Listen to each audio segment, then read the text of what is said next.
Dear Patriots, before the news starts, please subscribe to our patriotic channel by clicking the subscribe button. Give us a thumbs up to this video.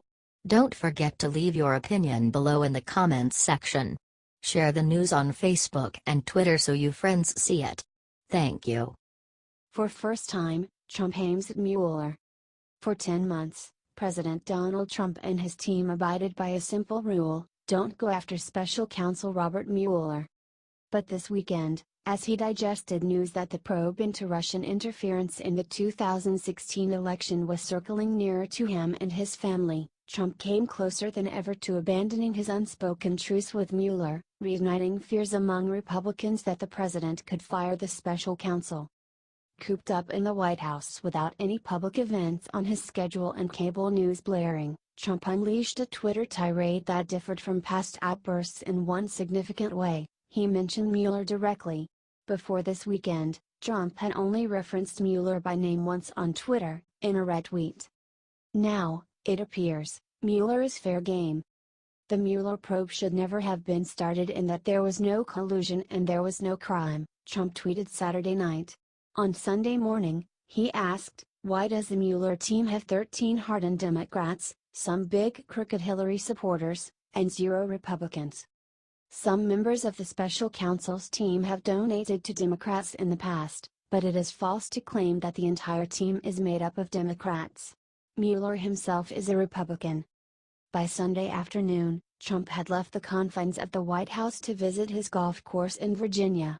Later Sunday, the White House said that there were no plans to fire Mueller.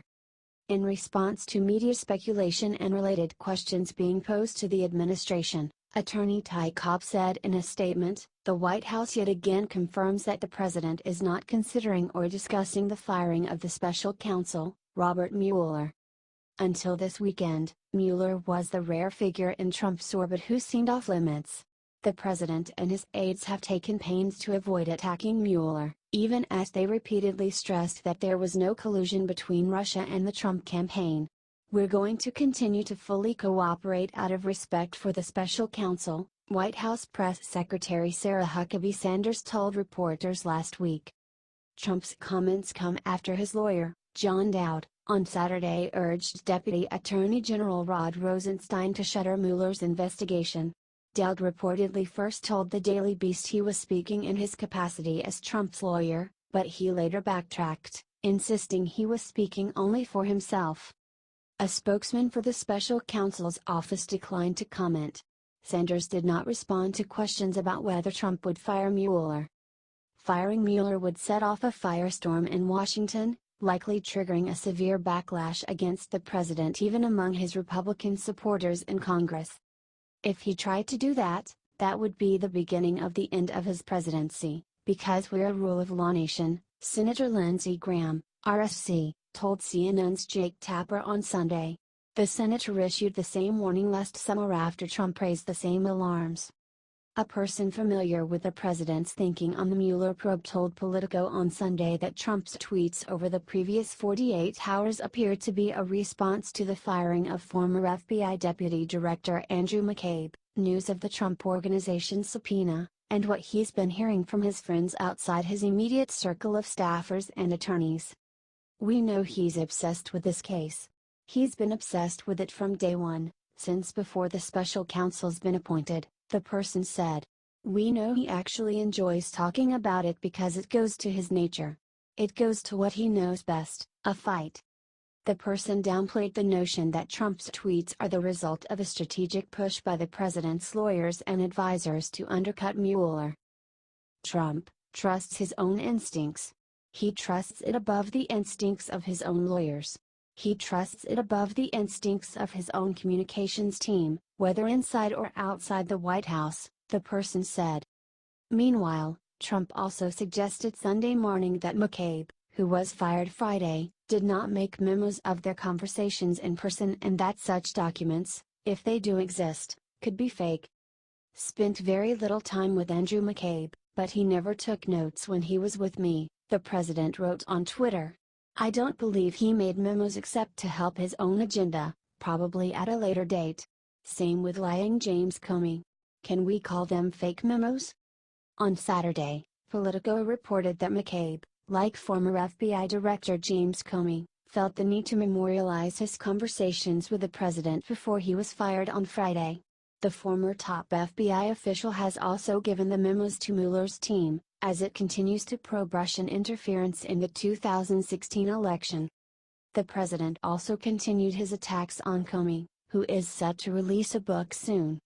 Wow, watch Comey lie under oath to Senator G when asked, "Have you ever been an anonymous source, or known someone else to be an anonymous source?" He said strongly never, no. He lied as shown clearly on at Folks and Friends. Seizing on a point made in conservative media, including by Fox News host Jeanine Pirro, Trump claimed that Comey lied under oath during his testimony to Congress last June. The former director's testimony has received renewed attention over reports that McCabe, who was fired for unauthorized disclosure to the media, may have done so with Comey's knowledge or blessing. If Comey were to have authorized McCabe to speak to the media, it could contradict what the former director told Senator Chuck Grassley, Republican Iowa, during his testimony. Director Comey, have you ever been an anonymous source in news reports about matters relating to the Trump investigation or the Clinton investigation? Grassley, the Senate Judiciary Committee chairman, asked last summer, according to a transcript of the hearing. Never, Comey responded. The Iowa senator asked again, question 2, relatively related, have you ever authorized someone else at the FBI to be an anonymous source in news reports about the Trump investigation or the Clinton investigation? No, Comey said. While Trump has frequently blasted the Russia probe, he had steered clear of attacks on Mueller, even once calling him an honorable man in a Fox News interview. Senator James Lankford, Republican Oklahoma, said Sunday that the president may have a point when it comes to the number of Democrats on Mueller's team, but he largely praised the special counsel for limiting leaks and for the detailed information included in the February 16 indictment of 13 Russian nationals and other businesses for their alleged role in interfering with the election. It is odd the number of Democrats that he has put on board his team, Lankford told George Stephanopoulos on ABC's This Week. That does raise some flags in some sense there. Senate Minority Leader Chuck Schumer argued that the president is floating trial balloons to derail Mueller's probe. The president is floating trial balloons about derailing the Mueller investigation, the New York Democrat said in a statement. Our Republican colleagues, particularly the leadership, have an obligation to our country to stand up now and make it clear that firing Mueller is a red line for our democracy that cannot be crossed. Representative Adam Schiff, speaking on ABC's This Week, said the idea of Mueller being fired was something that needed to be condemned before it could happen. Members need to speak out now, the California Democrat said of his colleagues in Congress. Don't wait for the crisis. Trump's comments came at the end of a chaotic week that also saw the president fire Secretary of State Rex Tillerson and leave National Security Advisor H.R. McMaster dangling in the wind. A defense lawyer working with a senior Trump aide on the Russia case said in an email that the president's latest assault on Mueller seems to me to be of a piece with the firing of Tillerson and the trash chute on which McMaster has been placed. Not enough to just fire someone, you need to publicly humiliate them for a few weeks first, namely, Trump unshackled. He appears to believe that, across the board, his instincts are better than those around him who have been exerting a moderating influence, the lawyer added.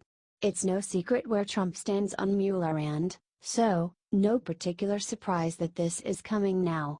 And, as at the White House more generally, there are always those, in this case, doubt who are ready to reaffirm his, worst, impulses and act on them. Josh Gerstein and David Cohen contributed to this report.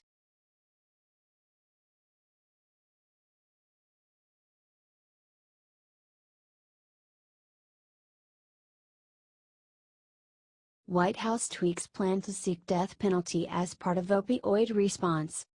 President Donald Trump's plan to fight the opioid epidemic will call for the death penalty in some cases, White House officials said Sunday, scaling back the administration's plan to punish drug dealers. The Department of Justice will seek the death penalty against drug traffickers when appropriate under current law, said Andrew Brimberg, the White House's director of the Domestic Policy Council. White House officials referred follow-up questions to DOJ. An earlier version of the plan, obtained by Politico last week, would have called for the death penalty in some cases involving drug dealers, too. Trump will announce his opioid plan on his visit to New Hampshire on Monday. Politico first reported on Thursday that the White House was finalizing its opioid plan, which includes a mix of administration actions and initiatives that would require new funds or laws from Congress. There were more than 64,000 drug overdose deaths in 2016, mostly involving opioids, according to the most recent federal mortality data. The CDC this month reported that emergency rooms recorded a 30% spike in opioid overdoses last summer, indicating that the devastating crisis is worsening. The administration says its plan will reduce opioid prescriptions by 1/3 within 3 years and that the initiative will fulfill Trump's campaign promise to stop opioid abuse. The plan involves 3 major components, said White House counselor Kellyanne Conway: education and prevention, law enforcement and interdiction, and treatment and recovery efforts. The opioid crisis is viewed by us at the White House as a nonpartisan problem searching for bipartisan solutions, Conway said. However, the White House did take a shot at the Obama administration for its role in allowing illicit drugs to spread, arguing that it insufficiently prosecuted traffickers. The prior administration did not prioritize enforcing the laws related to drugs. I think that's been directly attributable to the rise and increase of fentanyl and the resulting overdose deaths, a senior White House official said. The Trump administration will call on Congress to make it easier to invoke the mandatory minimum sentence for drug traffickers who knowingly distribute illegal opioids that can be lethal, like fentanyl. Multiple congressional committees also are preparing their own responses to the opioid epidemic, with the House Energy and Commerce Committee slated to review 25 bills this week. That's raised questions about whether the Trump administration and congressional lawmakers are coordinating their work, with lawmakers occasionally scheduling competing announcements. We have been talking to Congress about various bills and their upcoming hearings, a White House official told Politico. As they move from the hearing to the markup stage, we will get even more involved. The White House is also backing new health ideas, such as calling for 75% of opioid prescriptions reimbursed by government health programs like Medicare and Medicaid to be issued by using best practices within 3 years. That would be scaled up to 95% of prescriptions in 5 years. A White House official said that the goal would be to use guidelines identified by the CDC as best practices. It also will call on Congress to formally repeal a rule barring Medicaid payments to residential treatment for opioid addiction at large facilities, which could cost tens of billions of dollars. The Trump administration also will encourage states to adopt a prescription drug monitoring database that healthcare providers can access nationwide to flag patients seeking out numerous opioid prescriptions.